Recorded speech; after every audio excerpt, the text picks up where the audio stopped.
Assalamualaikum warahmatullahi wabarakatuh. Nama saya Rasefa Arafia, saya dari kelas MJ501.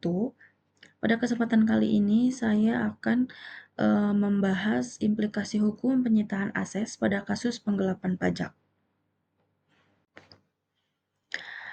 Pembahasan pertama adalah abstrak. Saya akan membahas tentang kasus Hartanto Sutardja yang menjadi studi penting tentang penggelapan pajak. Yang kedua adalah penyitaan aset yang digunakan untuk memenuhi kewajiban pajak. Dan yang terakhir adalah analisis membahas prosedur, tantangan, dan juga efektivitas langkah penyitaan. Latar belakang pentingnya pajak. Pajak adalah sumber utama pendapatan negara. Kemudian pajak juga mendukung pembangunan seperti infrastruktur, pendidikan, dan juga kesehatan. Dan yang terakhir adalah kepatuhan wajib pajak adalah kunci dari stabilitas ekonomi. Selanjutnya adalah masalah penggelapan pajak. Penggelapan pajak ini tentu akan merugikan negara dan juga menciptakan ketidakadilan. Seringkali pelaku itu memanfaatkan celah hukum. Maka dari itu, penegakan hukum yang kuat diperlukan untuk mengatasi masalah ini. Langsung saja kita bahas kasus Hartanto Sutardja. Seorang pengusaha PT Pazia Retailindo tidak melaporkan faktur pajak masukan. Kerugian mencapai 292 miliar. Dan akhirnya dijatuhi hukuman penjara dan kewajiban membayar uang pengganti. Lalu putusan pengadilan atas kasus ini adalah hukuman penjara selama 2 tahun, uang pengganti sebesar 292 miliar, dan juga penyitaan tanah di Bali untuk memenuhi kewajiban pajak. Dasar hukum penyitaan aset, Undang-Undang Nomor 28 Tahun 2007 tentang Ketentuan Umum dan Tata Cara Perpajakan.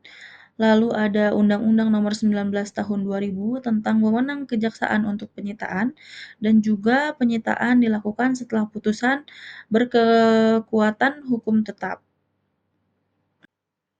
Selanjutnya, prosedur penyitaan aset. Yang pertama, itu akan dilakukan identifikasi aset yang relevan. Lalu ada pemeriksaan dokumen kepemilikan. Jika sudah kuat, maka akan dilakukan penyitaan oleh jaksa eksekutor. Dan yang terakhir adalah pelelangan untuk memenuhi kewajiban pajak. Lalu selanjutnya adalah efektivitas penyitaan aset.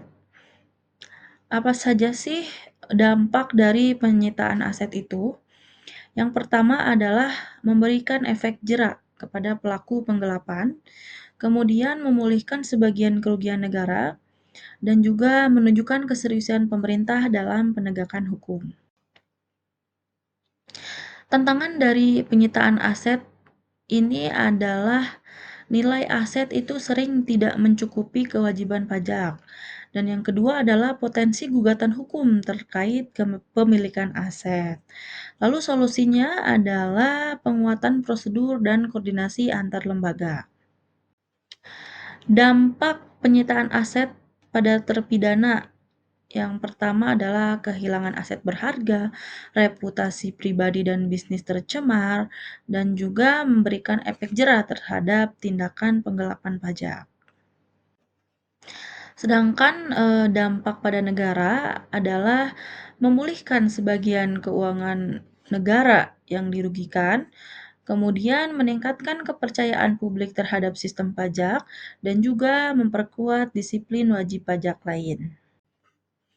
Rekomendasi untuk sistem pajak. Yang pertama adalah penggunaan teknologi digital untuk pengawasan pajak, kemudian sanksi yang lebih tegas terhadap pelaku pelanggaran, dan juga kolaborasi antar lembaga penegak hukum. Kesimpulannya adalah penggelapan pajak ini adalah masalah yang cukup serius. Penyitaan aset itu cukup efektif untuk menuntut kewajiban pajak. Maka dari itu, sistem perpajakan perlu penguatan untuk mencegah jangka panjang. Baik, mungkin hanya itu yang dapat saya sampaikan. Mohon maaf apabila ada kesalahan dalam pengucapan atau penyampaian. Sekian dan terima kasih.